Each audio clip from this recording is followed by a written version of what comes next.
السلام حياة قد جاء في القرآن أن السلام.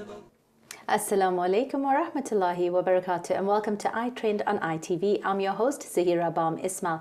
It's such a pleasure to be joining you every single week, and the feedback we get from you has been phenomenal. I loved the feedback we got on the hijab styling from last week's show, on the scarves that were showcased, and we promise you we will bring another show back to you on different forms of styling your hijabs. We really love the stories from old to young, and everybody seemed to have taken something from it. So we apologize that it did end very fast, but we do promise you another show like that very, very soon.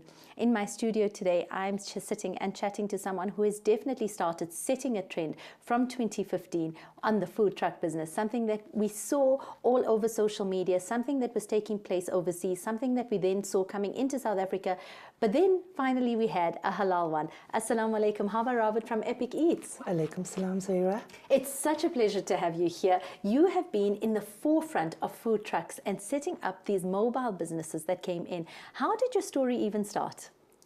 Okay, initially I was in the corporate industry for 23 years. Loved it initially, eventually focus changed, decided food was passion, and then I basically bought into a franchise store. It didn't work, you know, you couldn't be creative, you couldn't do a lot of things, and then there was rentals and all of that. And that made me think, why not build a food truck? And a lot of research, internet sites, watch YouTube videos, how to build this truck, because there weren't many to go to in South Africa. One with the food, with the water, with the tap that runs, with the pump, with electricity, with gas lines, a lot of YouTube videos, and yes, eventually the truck was born, May 2015. Fantastic. I think so many people don't realize the amount of time and effort that goes behind the scenes. As I was saying to Howard just now off air, I've been loving reading the stories on the HEM site on Instagram about each person in the food industry, but the story behind it. And what's been remarkable is how much has gone into it. There's people behind all that, the hard work, the perseverance. I mean, you talking about having to put in so much time just researching how to put this truck together. And many of us just come there, we take for granted that, oh, okay, it's an easy place to get food. We don't realize how much has gone into even just building the structure. So what made you shift? I know corporate, many people, the success stories always start from wanting this change and wanting to move on. What was that trigger factor that made you want to be an entrepreneur? I think more than the entrepreneur, it was food. It was my passion. That's like, I really loved being in the food, loved cooking, loved being in the food industry. And then I wanted to do something that nobody else was doing. And then that's when I decided, you know what, nobody takes beef, nobody smokes it for hours, nobody puts that hickory wood flavor in it. Let's go do something that's never been done by anybody. Yes, there's so many, I probably had a million ideas before I touched on that one. And yes, the kitchen was flowing every day. There was like 20 recipes. My guinea pigs were my family. They must have loved every moment of that. Sometimes yes, sometimes no. But yeah, I've obviously had to sometimes force them to taste and all of that. But yeah, I'm grateful to have the support structure I have. I mean, family were always around to help, to, you know, push me forward, grow the business when I had no staff, when I couldn't afford staff. Yes. Family came in and do it. So I think more the passion for food took me forward into this and forced me to leave the corporate world. But I think what you've also summarized so nicely is how you found your niche market, and the fact that it wasn't just going home and saying, well, I'm going to just cook like everybody else. You found a very select niche market that you were able to fit into, and you offered us something that nobody else had. And that I think is just the winning ticket.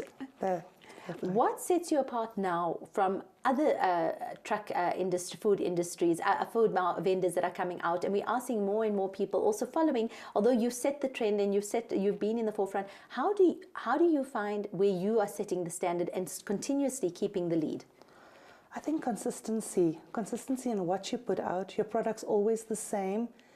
Also your brand. I don't know if you can see, I've like brand awareness is the biggest thing for me, keeping my brand going.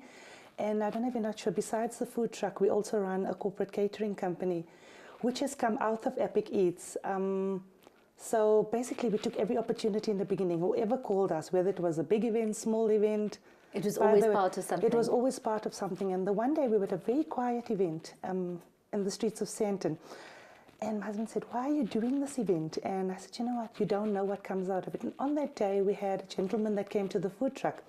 and asked me, how's it going? I said, you know what, we're not making ends meet with the truck yet. Yes. But I've left my corporate job. So he says, what's your next plan? I said, you know what, I'm going to go out and tend private school tuck shops. So he says, are you compliant? So I said, yeah, completely compliant. Every certificate's in my books. He says, would you like to come to our company to tender? And I said, oh yes, why not? You know what I mean? And out of a quiet day where we thought, God, we wasted our time coming out, this came out, and now, shukr alhamdulillah, we average 6 to 7 events a day. Alhamdulillah. You see, Allah has a plan for everything. That's it, shukr alhamdulillah. How do you cope with it? How do you manage? I mean, we were talking a little bit about how much you have to do, how many events you have per day. Yeah. And I mean, it's astronomical. When you hear that there's 6 or 7 events per day being done, how do you manage that? I'm grateful. I've got a very good, strong workforce that I trust a lot. You have to in the food industry. Sometimes a lot, sometimes not, but generally I trust a lot because I'm a bit of a perfectionist. I go out and double check them as well. But I've got a good, like right now I'm sitting here, there's events happening, and yes, my staff are taking care of it, and I'm trusting that it's going according to schedule. And on the other hand, like I told you, I've got family support. I mean, my family support's great.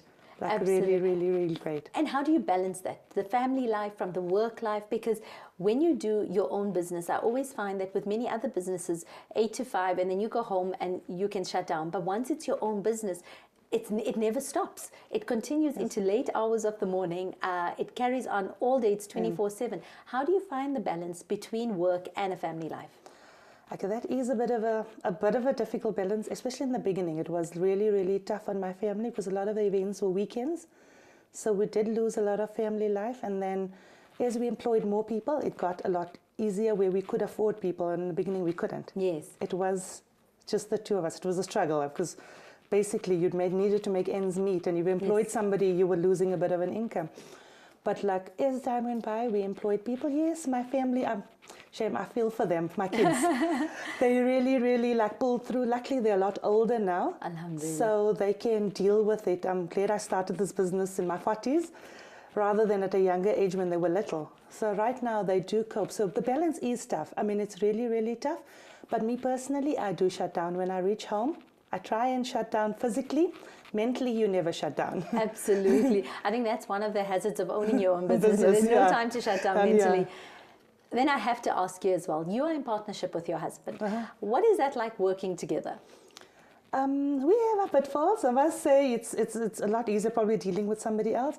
But the comfortable thing is that we've set boundaries. Yes. We've got our job structures on either side, and both our skill sets are different, which is a good thing. Absolutely. So I bring a different skill set to the business, he brings a different skill set to the business, and that's, I think, which has brought us success, because I would never, ever be able to pull this through on my own. Absolutely. And I'm so grateful that we decided to go this together. And I think a partnership like that is what makes it a winning formula, because both of you want to see it strive. And like you said, you both have different skills and abilities that you bring to the table. Exactly, precisely. Fantastic. In terms of, let's go back to when you started in 2015, and you said you found this niche market, you found ideas of food that was just not available in South Africa. How did you think an Indian or even a halal food palate would, a halal foodie, the halal palates would respond to that? Way back in 2015, people were looking for something different. People wanted something out of the box. We were tired of franchise stores. We were tired of what everybody else was doing. The Muslim palate was looking for something. Not even the Muslim palate, every palate. Yes. I mean, right now, I don't only trade the Muslim markets. I mean, right now, I do any market. I mean, a few weeks ago, we did an event where probably 10% of our trade was Muslim. Fantastic. And 90% of the time, my Muslim trade's probably 20, 30%. Yes. 70 isn't Muslim trade. So shukr alhamdulillah, it was something I took a chance with. I took a risk with. I mean, there were times in the beginning I thought, oh my word, did I make a mistake? Should I have gone, is there opportunity, should I go back into the corporate world? I want to do this, but it's taking longer. I mean, there were a lot of stop signs along the way. Like initially the truck was meant to sit in the streets of Sandton. Like, you know, people come down from their offices and get lunch and whatever. And we went through every government agency, and there weren't places to trade. And then when we started, there was none of these pop-ups that happen right now. Yes. There was an opportunity to trade, so you had to like beg, look, find places to trade. So there were times I was like saying, oh my God, I think we got to give up and go back. And I think perseverance is the biggest thing for any person, any entrepreneur going out there and want to start a business. I think you must persevere, never give up. If you think you will and you can make it, go for it. And there's so many support structures for entrepreneurs right now in South Africa. I mean, there's CEDA, Yes. there's the DTI. I mean, even corporate companies. I'm currently on an entrepreneur program through ORIC. Yes. So basically, they're mentoring me to build the business Fantastic. from like step by step. We set goals, we set Yes. structures. They guide you on how to basically work on your business and not within it. Yes. So yeah. But how easy is it for people to access that, for young entrepreneurs who are coming up to say, I mean, you know the corporate world, you know how to get into that. How easy is it for other entrepreneurs to be able to get that sort of mentoring, and is it readily available? I think you need to basically put yourself on every site. Firstly, okay, for CEDA, let me give you an idea. CEDA, all you need to do is be a compliant business. You need to have vet clearance, you need to have a registered company, you need to have all of that. You don't even need to be making money yet. Yes. You don't even need to be paying vet yet, because as long as you have vet clearance on a zero, you need to have all of your paperwork. You go in there and they set you up, and they give us a lot of support. I mean, with me, they've done pamphlets, they've done uniforms when I couldn't afford it in the beginning. Yes. Banners, gazebos, all of that. Yes, like with ORIC, they put out adverts regular on, because corporate companies are now forced due to government to support small businesses. So they go to these entrepreneurial societies and they're willing to pay for people to do these kind of things. And so just keep a lookout. Like them on your Facebook page, Instagram, wherever. Get them. So when the opportunity comes, you go in there, and obviously they don't just choose you. That's it. It's a hard work again. You go through like 3 interview processes, and they want to see that you're really committed and there's passion and you really want to be there. Isn't someone who's just, by the way, once, oh, I need pamphlets tomorrow. That's no. it. You have to have the drive. And they probably see it. Absolutely. Yeah. With that information on how to build your businesses, we are going to be taking a very short ad break. Stay tuned.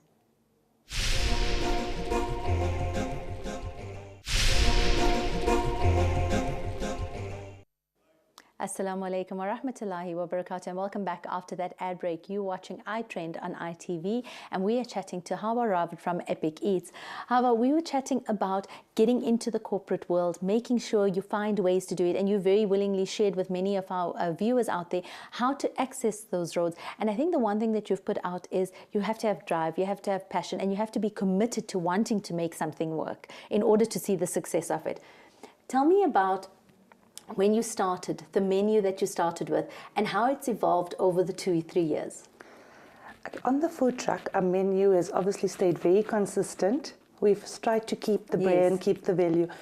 On the corporate catering side, I mean, we're so lucky in this day and age that you can go onto the internet and get so much of knowledge and so much of information and ideas. I'm very lucky in the sense that I have a full kitchen, a full corporate kitchen. So I have a lot of staff that there. I've got a trained chef that works with me, so that helps. So between us, we plan menus weekly.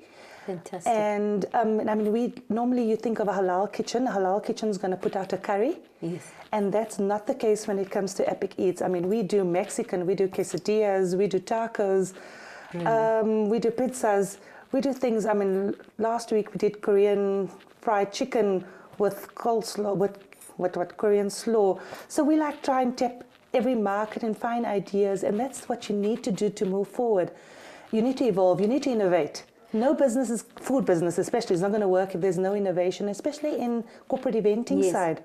I mean, we do a lot of corporate events. I mean, we've got into quite a few companies, shukr alhamdulillah. Alhamdulillah. And these companies, the only way for you to get future business or continuous flow is to be different. Yes. Is not to be following trends, not to be doing what everybody else is doing. And most important is flavor and taste. Yes, you come in, your meal looks beautiful, you've plated it beautifully.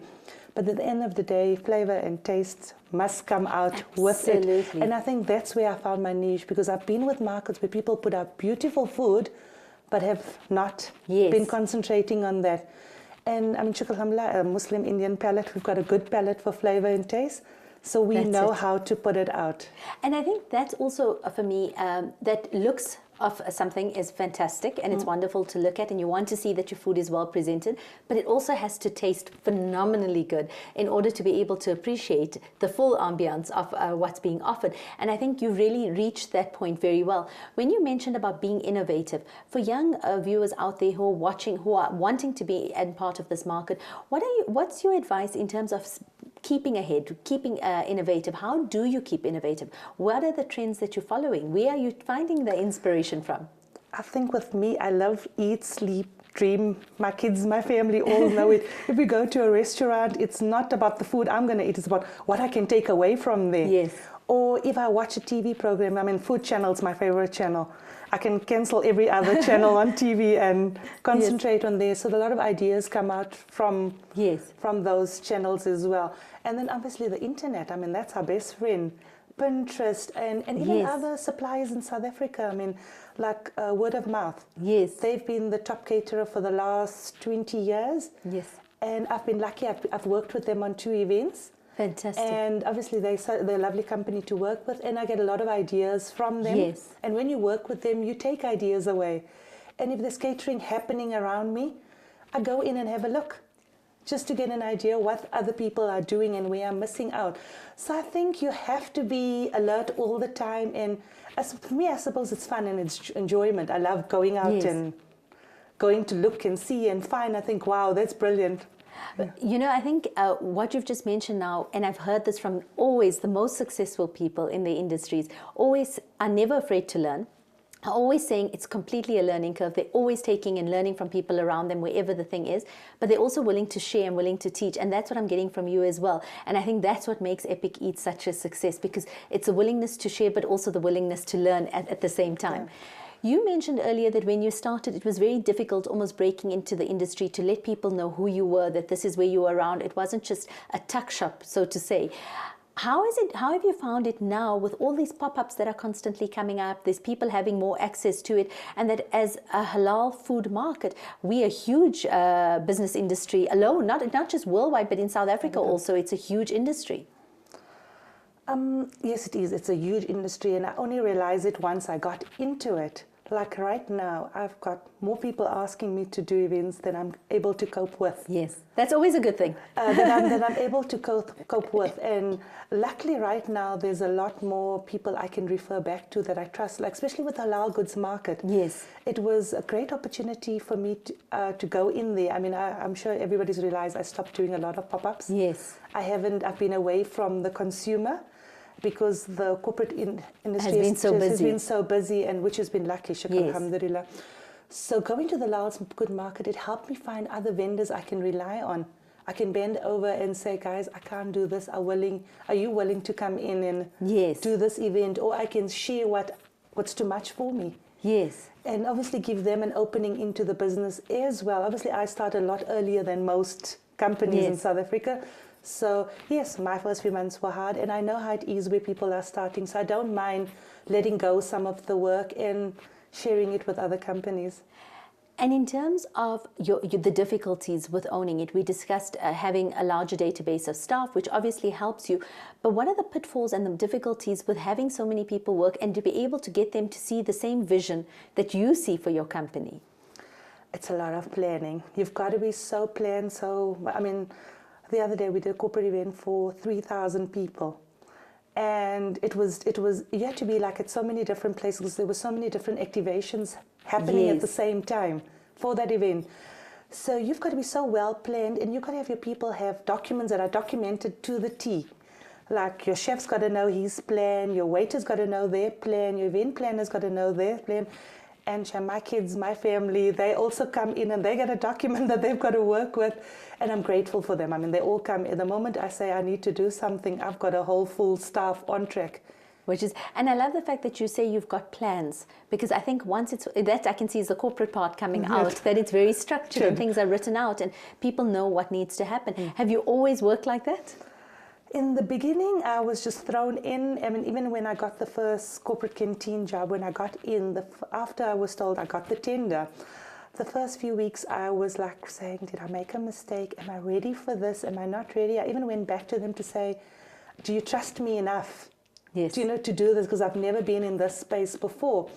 And luckily the company that was dealing with this says, don't worry, we'll pull you through. So in the beginning I wasn't, and I was so grateful the way business came my way.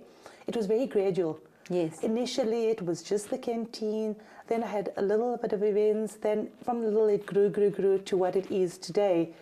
And so I'm grateful it was gradual, so I learned what was going wrong from the smaller ones and what needed to be put right. Yes, documenting and being structured is the best thing for any company. Yes. I mean, before any event, we have like a full-on meeting. Who's in charge of this? Who's doing that? How we're doing. Besides, after the meeting, we still have a document that everybody has to follow. And if it does go wrong, I refer the person straight back to because the there's document. accountability. Yes. Absolutely. Where to for Epic Eats? Where do you see your vision going forward? What are the short-term plans, the long-term plans? The reason I'm asking you this is because I think many people want to start up businesses and may only see it as a few months story, but you've actually put everything into this, and I know that there has to be. When I talk to you, I know there's definitely a plan. Basically, Epic Eats, the truck, yes, we're looking to grow it, build it, do a lot of events on it. But we've also touched, after the truck, we were, with luck, got into the corporate catering business. Basically, halal catering currently, people get from a certain company. When they go out to an event, they get a little boxed meal of food that's tasteless, that's been given to the company 3 days ago already, which is warmed up and handed out at your events. I mean, right now, a lot of Muslim people are in the corporate world. The older generation were in their own businesses. Yes. And they educated their kids, and their kids are all now in the corporate world. Yes. So they all go to conferences, events, whatever, and they need proper food, and they need to be catered for. So right now, there isn't any business out there that's putting out good halal, tasty food that goes out, that's not boxed, that's not set, whatever. And we were lucky a few months ago, a company insisted that we come in to do their catering at one of the Sun Internationals. And when we went in and did the catering for the halal, basically the halal delegates, that Sun International actually said was the best halal catering they've ever had for the delegates. And they've actually asked us to come in and to be put ourselves onto the vendor list. So basically, future plans for MTN is for Epic Eats is to grow from the company we're currently in into every corporate company that needs good, proper halal catering, whether it's through their canteen, whether it's through the events, whatever. And there's a need. There's definitely a need. I mean, the market's huge. There's definitely a need for that kind of catering out there. You've mentioned also about giving excellence, and I think that's so synonymous with us as Muslims, to be able to always give excellence no matter what we're doing. And I always say, whether you're sweeping the streets, whether you are presenting here, whether you are doing food business, excellence has to come into play with it. And I think that's what you're becoming synonymous with. How do you manage to grow it and still maintain the originality and the uniqueness of your company? That's going to be a very difficult one long term. Right now, my husband and I are both in the business. We make sure everything goes according to plan. Long term, the only way is to employ good people, to have people that you trust, to have people that will carry out every event or every situation to their best. Right now, the advantage is that I'm in there. Yes. My husband's in there. We're both in there. If I miss something, he's there to take over, or if I fall short on something, he's there to help pick it up. So luckily we're both in the business, and that's, I think, the biggest advantage that has kept us where we are, or have helped us to grow as fast as we have. Absolutely. And like you said, that winning partnership makes this entire event an absolute success. However, before we end up closing off, tell me a little bit about what advice you would give to young people who want to be into this business, or even anyone who's decided they want a lifestyle change and wants to do something else. First of all, it must be passion. You must be passionate about what you're going forward and what you want to do. It shouldn't be just a job or just want to go and make money. Yes. It's not going to work. I mean, that's not sufficient to drive you forward. Secondly, there's, like I explained earlier, there's so many support structures. Use them. Use them. I mean, the government's now pushing for small businesses to grow. Small businesses grow the economy. Small businesses actually employ people. So there's so many people there's so many industries, so many companies that are willing to help you. I mean, not only in the food business. In every business. In every business, whether it be IT, whether it be whatever. Yes. There's structures out there that are willing to help you, just not aware. And I mean, I wasn't aware when I worked in the corporate industry. The moment I left, when I switched on my laptop and I decided I needed to start this business, I went searching for places that were there to help me, guide me, and help me grow. So to me, there's two basic things, passion and drive. Fantastic. If you've got those things, you'll definitely succeed. Fantastic. Jazakallah so much for joining us on air. It's been such a pleasure to chat to you, to learn more about what you do, how you do it, and to see how you've evolved since setting the trends, and to continuously see that you are still a leader in the business. So shukran so much for joining us today. Jazakallah, Zaheerah, and the iTREND TV. I really appreciate the time you've given me to be here. Fantastic. I think we've learned so much about making sure you have drive, you have passion, you're able to access resources that are able to help your business grow, not necessarily in food, as Hawa said, but in any field. And I think the one winning ticket that Hawa also mentioned was make sure you have good support structures, make sure you have that winning formula of partnerships, put everything into writing, and make sure that you are willing to work hard, because perseverance is the key. Stay tuned. When we come back, we're going to be chatting about getting matric ready.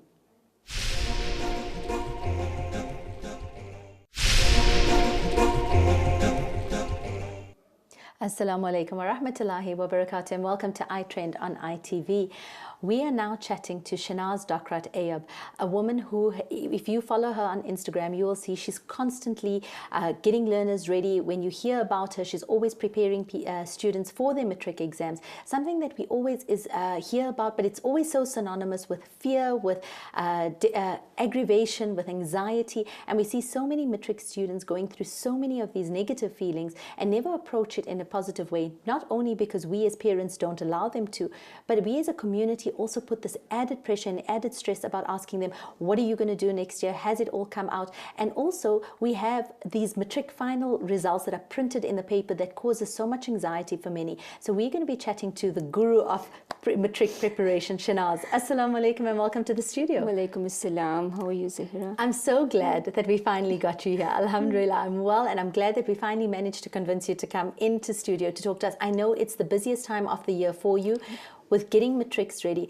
Shanaz, how this anxiety that we put as a community onto matric students, this pressure of showing the results at the end of the year in the papers, that's never sat well with me. What are your thoughts on that?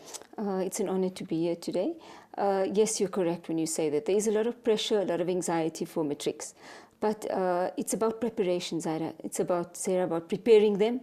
And I always tell my learners, I say, you are a number in that newspaper, but you are somebody to yourself. Yes. And it's preparation starts as early as grade 10. We must understand that, and as parents, we've got to sort of put that implementation into action. So I tell my learners, start off with having goals. Yes. In grade 10, have a vision board. Yes. See yourself. So when you get to grade 11, you are implementing your goals and your mindset. And having a vision board helps a lot. And when you get to your matric year, we basically are imparting on you the knowledge that you have sort of infrastructure in from grade 8, 9, 10, 11. And when you get to grade 12, it's like a sort of a rounded effort of everything. So I tell my matriculants that they should, start early. The most important thing is early preparation, goal setting, and identifying your goals. That means be realistic, be achievable.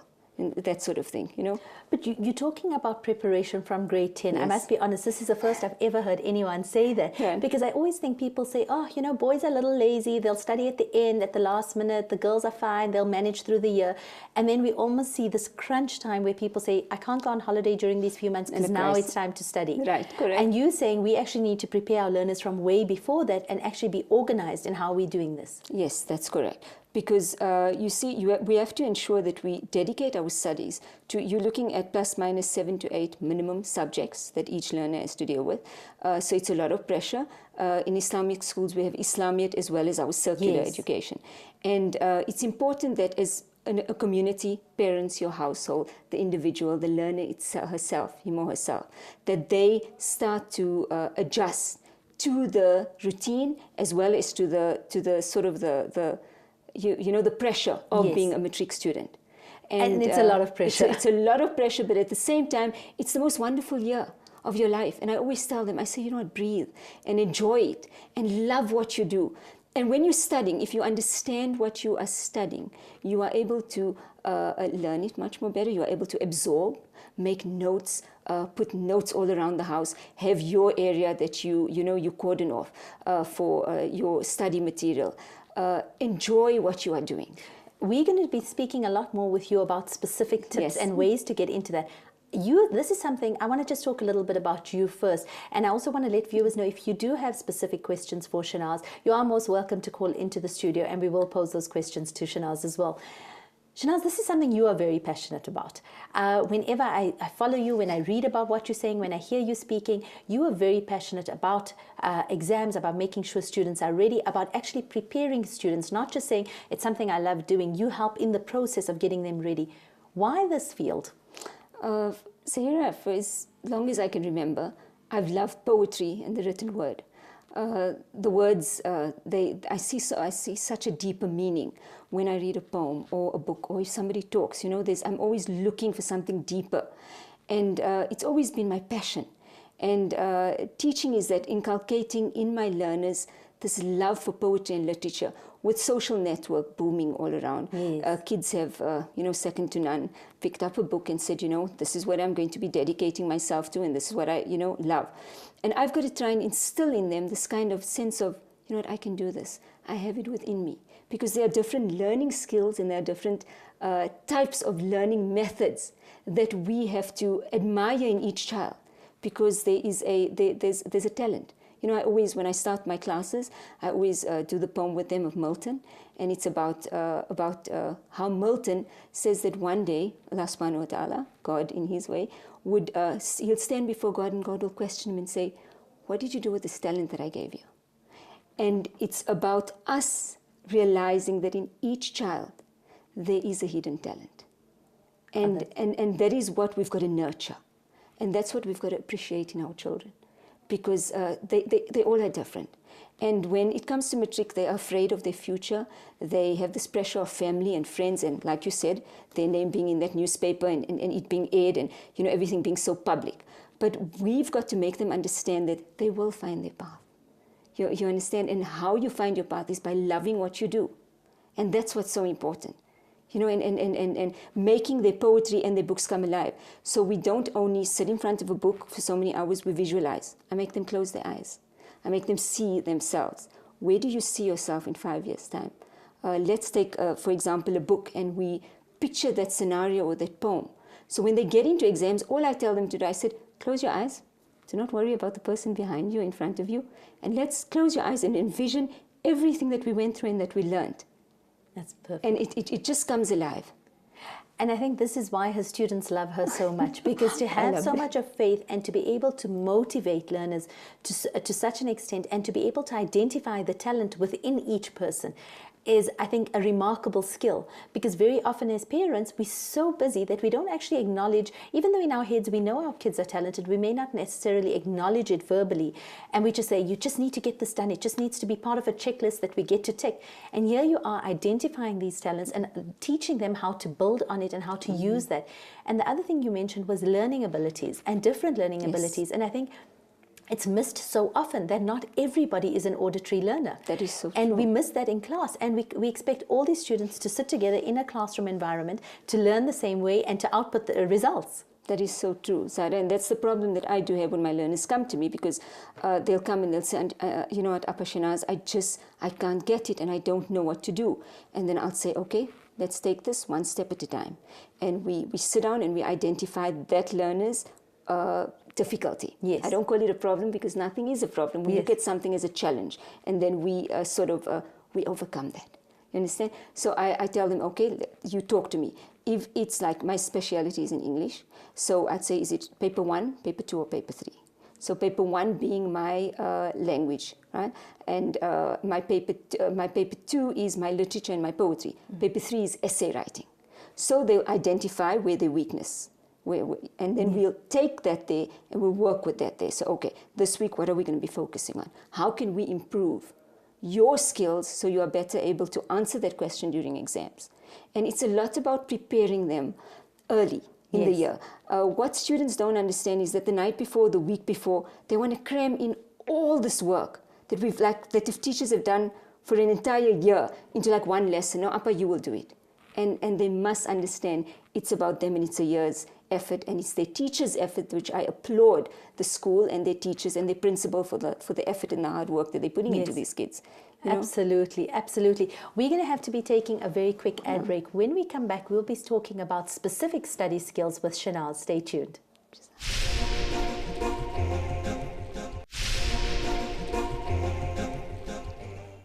Assalamu alaikum wa rahmatullahi wa barakatuh. We are discussing matric prep, matric readiness with the guru of matric preparations, Shanaz Dakrat Ayub.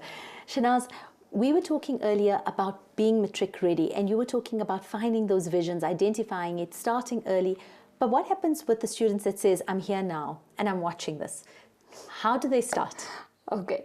Anybody that knows me will tell you that I work throughout the night if I have to get your learner ready for that paper the next day. It's about dedication from both sides. I will not let you leave my classroom if you are not fully prepared.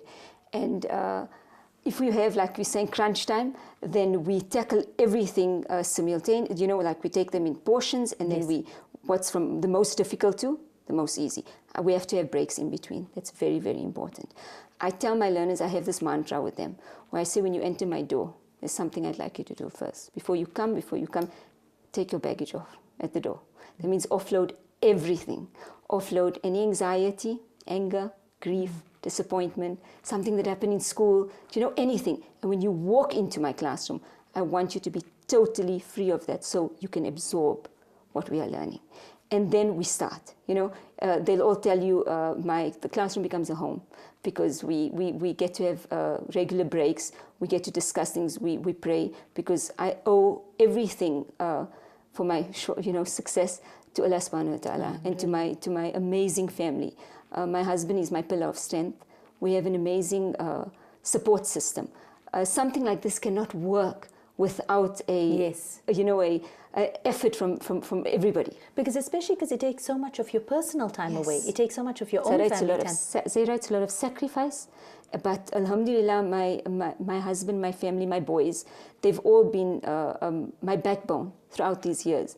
And there are times, yes, when the important events that I miss, family functions that I'm unable to attend, but it's all worth it at the end of the day. They understand. Seeing my learner in that newspaper, getting that message from that mum, getting that phone call, Appa, this is the mark I got, or fantastic. And I finally understood leaving my home and saying I understood what I was learning.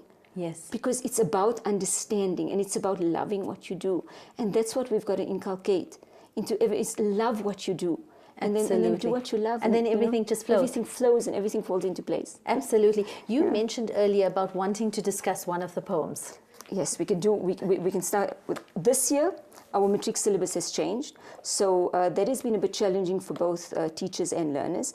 Alhamdulillah, we study and we've gone through, especially the Picture of Dorian Gray. It's a new novel, right? My learners were a bit apprehensive. They were nervous when we started off with it, but I had to make them see it from a point of view that why we'd be doing a book like this.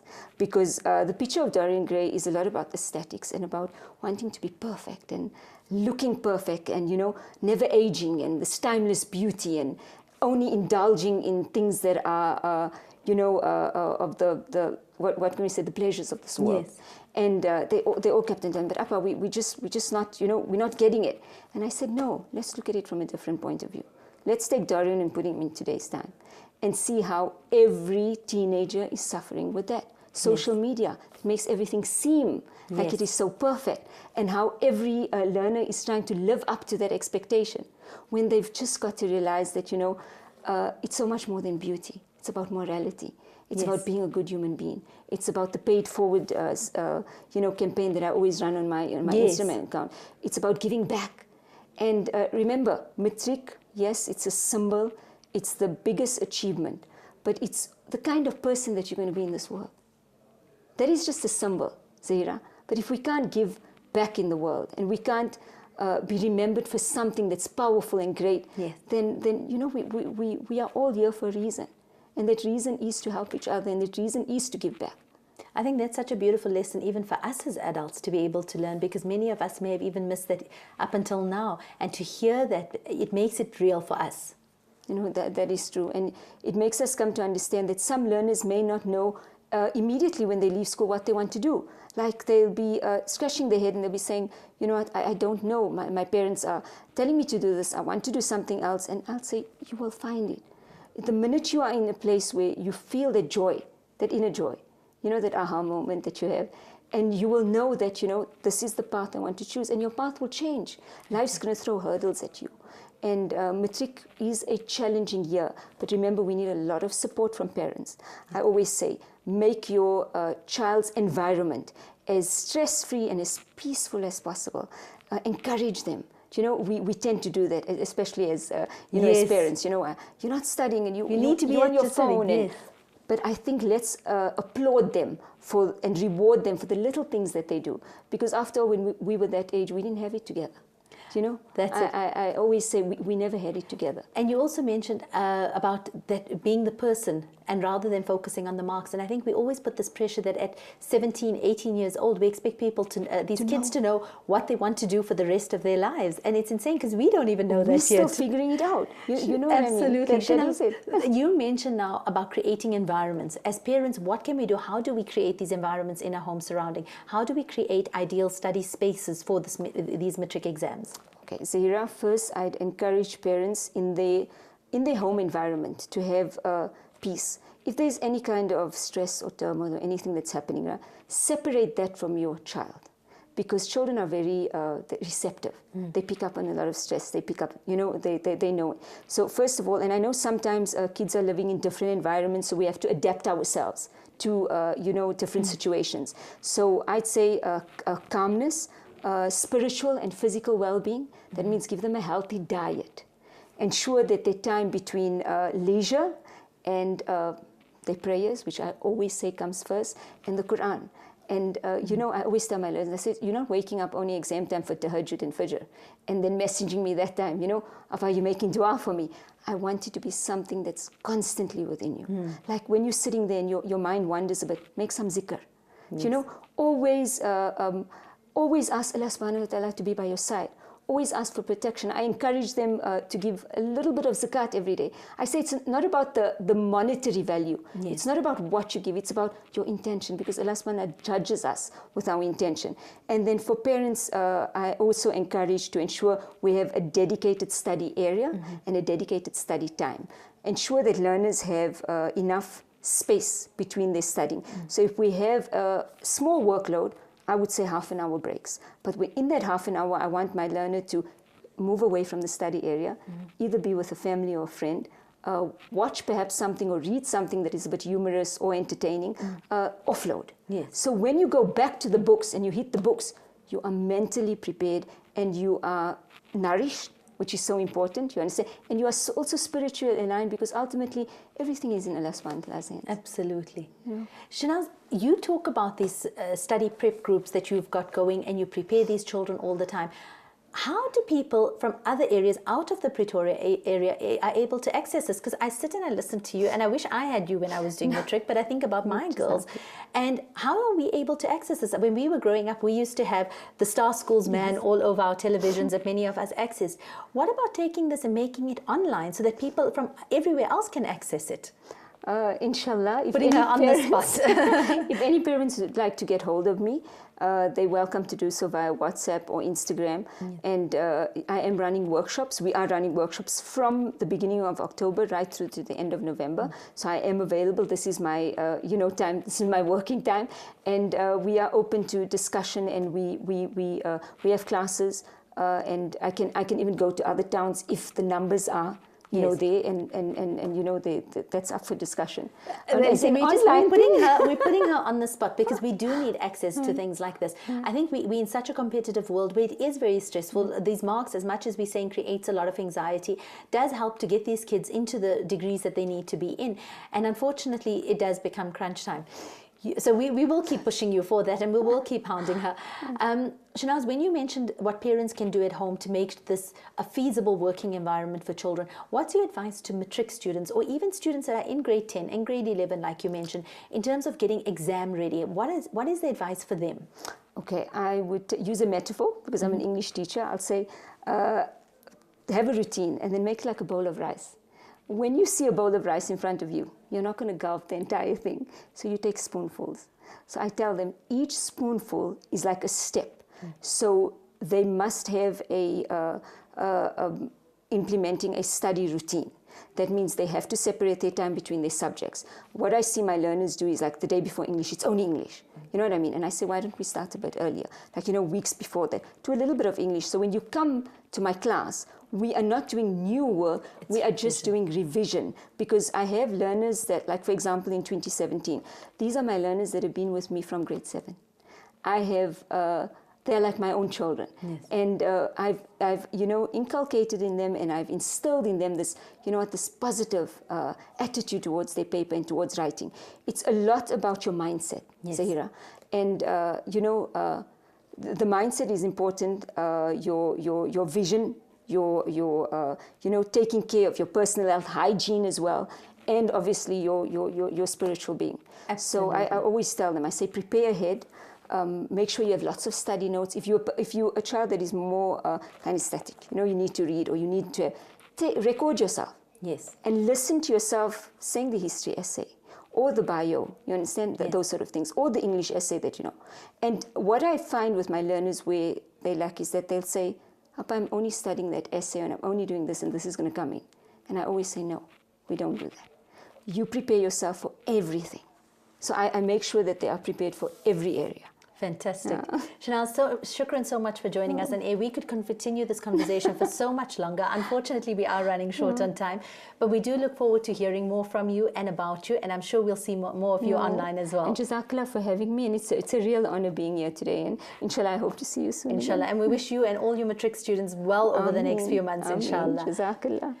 I think, again, what we're taking from there is objectivity, making sure you have a vision, making sure your niyyah is clean, but also, like Shanaz says, have a balance. Find a balance between your spirituality, your education, making time for everything, because that is what is going to grant you success.